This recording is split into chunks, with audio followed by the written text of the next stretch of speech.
अपनी एक और किताब के लिए मैंने ये एक तवील सफ़र किया और इस तवील सफ़र के बाद मैं इस बस्ती पहुंचा। दुनिया की एक सहर अंगेज बस्ती, 5000 लोगों की, समुंदर के अंदर बल खाती ये बस्ती जादू और तिलिस्माती बस्ती लगती है। इस दौरान मैंने अपने होटल की बालकोनी से एक रिकॉर्डिंग की ताकि मैं अपने पढ़ने, सुनने, देखने वालों को अपनी खुशी शेयर कर सकूं और अपने हासिल करदा इल्म को भी शेयर करूं। इस रिकॉर्डिंग के दौरान तेज हवा और बिल्कुल सर्द हवा थी।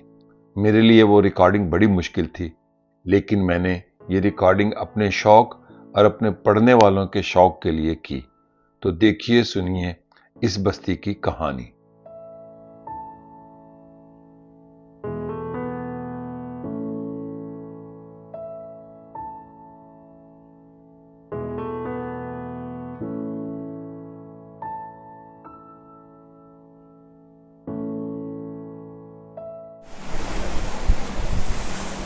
अस्सलाम वालेकुम।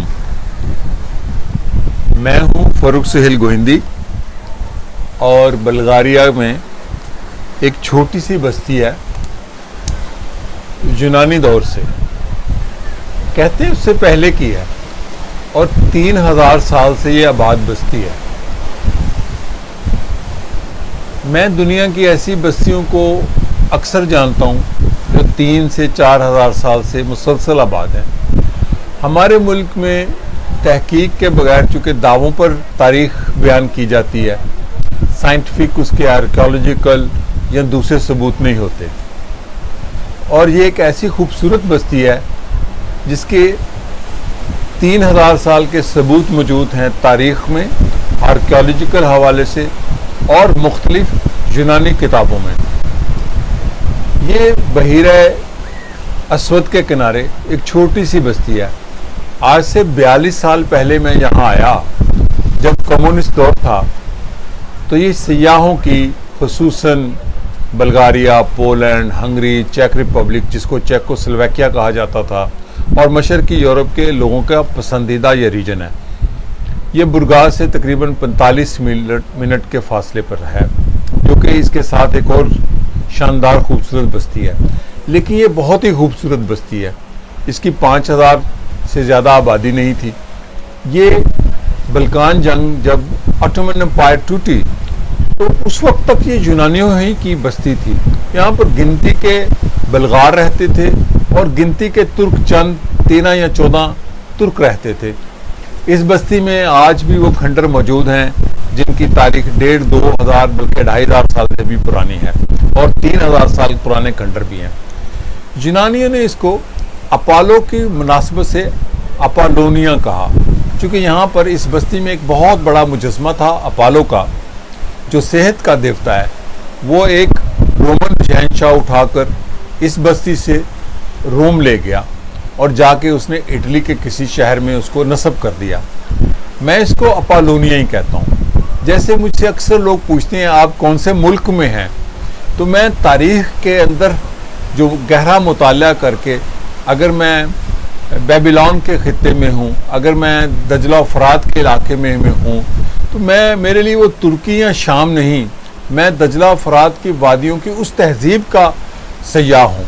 और मेरी सियाहत, जैसे मैं अक्सर कहता हूँ कि मेरी सियाहत मेरे किताब के मुताले के बाद शुरू होती है। मैं जब पहली दफ़ा इस बस्ती में आया तो इसके शहर में गुम हो गया। आज 42 साल बाद इस बस्ती में आया हूँ। बिल्कुल चट्टानों के ऊपर खड़ी ये बस्ती 3-4 तरफ से समुंदर से घिरी, चूँकि ये यूं कहीं से यूं है और कहीं से यूं है। ये एक शानदार और ख़ूबसूरत बस्ती है। इसकी सड़कें जो हैं, अंदर की गलियाँ, आज भी पुराने ज़माने के रोमन ज़माने के पत्थरों से बनी हैं, और वो रोमन ज़माने की सड़क का थोड़ा सा टुकड़ा भी महफूज है। मैं जहाँ पर क़याम किया हुआ है जिस होटल में, ये एक कदीम मकान है। कम्युनिस्ट दौर में यहाँ कोई रेस्टोरेंट, होटल नहीं था। चंद एक होटल थे, 2 या मेरा ख्याल 1.5-2 होटल होंगे, बाकी लोग पेइंग गेस्ट रहते थे। 42 साल बाद ये शहर काफ़ी बदला, लेकिन बदलने के बावजूद भी नहीं बदला, इसलिए कि इसका हुलिया नहीं बदला। डेवलपमेंट के नाम पर, सियाहत के नाम पर। ये जो बस्ती है, इसको मैं कुछ इस वीडियो के साथ आपको दिखाऊंगा। मैं अपने होटल के टेरेस पे बैठा हूँ, बिल्कुल समुंदर के किनारे पर, और इसका जो मैंने अपनी किताब ये मैं हूँ जहांगर्द में एक चैप्टर है यूनानियों का अपोलोनिया, उसकी चंद सतूर पढ़ूंगा और उन सतूर के साथ साथ आप ये नज़ारा भी करें।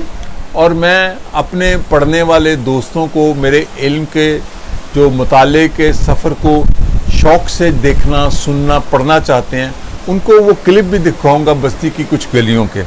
तो जो मेरा बाब है इस किताब में यूनानियों का अपोलोनिया, मैं अपने शौक़ के लिए इसको यहाँ पर रिकॉर्ड कर रहा हूँ, क्योंकि मेरा इल्म किसी मुनाफे, मादी मुनाफे के लिए नहीं है।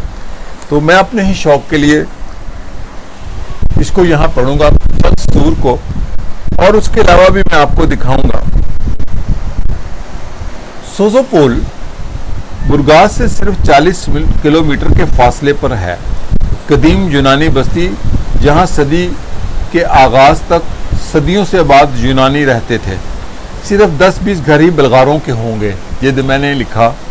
जंग बल्कान के बाद यूनानी दोनों ममालिक में तब्दीली आबादी के सबब नकल कर गए, और यूं ये छोटी सी बस्ती जो यूनानियों ने 3000 बरस पहले आबाद की थी, अपने पीछे यूनानी आसार छोड़ गई। 3000 साल कदीम ये बस्ती कदीम यूनानी दौर में अपोलोनिया कहलाती थी। सोज़ोपोल में रक्स व मौसीकी, साहले समुंदर, पेशगोई और तीर अंदाजी के यूनानी देवता अपोलो का माबद था, जहां पुराने वक्तों में देवता अपोलो का 43 फुट बुलंद मुजस्मा भी था, जिसे मारूफ यूनानी मुजस्मा साज कालामस ने बनाया। अपोलोनिया की ये शहरी रियासत सिकंदर मकदूनी की फतह तक एक आज़ाद शहरी रियासत के तौर पर बरकरार रही। फिर सिकंदर आज़म मकदूनी की फतह के बाद अजीम यूनानी फेडरेशन का हिस्सा बन गई। मैं इसी चैप्टर में लिखता हूँ, हम तकरीबन पौन घंटे में सोज़ोपोल पहुँचे। खटक साहब ये मेरे साथ मुझे लेकर आए थे, जो यहाँ पे तालिब इल्म थे बल्गारिया में 42 साल पहले कम्युनिस्ट दौर में मुफ्त तालीम हासिल करने फ्रंटियर से आए थे खटक साहब ने गाड़ी शहर के अंदर दाखिल की तो यहाँ दो किस्म का शहर पाया, कदीम और जदीद यूनानी तर्ज का। ज़्यादातर बहीरा असवद के मखसूस फ़न तामीर के तहत बने लकड़ी के मकान। कामरेड खटक सोज़ोपोल के साहली नज़ारों से लुत्फ़ उठाने यहाँ आए थे, और मैं उनका तुफ़ैली सयाह सोज़ोपोल की तारीख और कुदरती नज़ारों की खातिर 5000 के करीब आबादी वाले सोज़ोपोल में सालाना लाखों से आते हैं। मौसम गर्मा तो तकरीबन रुखसत हो चुका था, लेकिन साहलों पर नहाने वालों की खातिर सूरज देवता अभी तक जाते मौसम में भी खास गर्म कर रहा था। इसीलिए अभी तक शहर में मुख्तलिफ ममालिक से आए सयाहों के गोल घूमते नजर आ रहे थे। मैं यहाँ से कुछ सतूर छोड़ता हूँ और दिलचस्प सतूर आगे पढ़ता हूँ। पुराने सोज़ोपोल की गलियों में भी सयाहों के मेले लगे हुए थे। दुकानों में बल्गारिया के रवायती सुवेनियर फरोख्त हो रहे थे, जिनमें लकड़ी की छोटी छोटी मुख्तलिफ बोतलों पर मुख्तलिफ डिबियाँ और इनके अंदर मशहूर ज़माना इत्र गुलाब, लकड़ी की वार्निश शुदा डिबियाँ जिन पर गुलाब का खूबसूरत फूल बना होता है, बल्गारिया का ख़ास तोहफा है।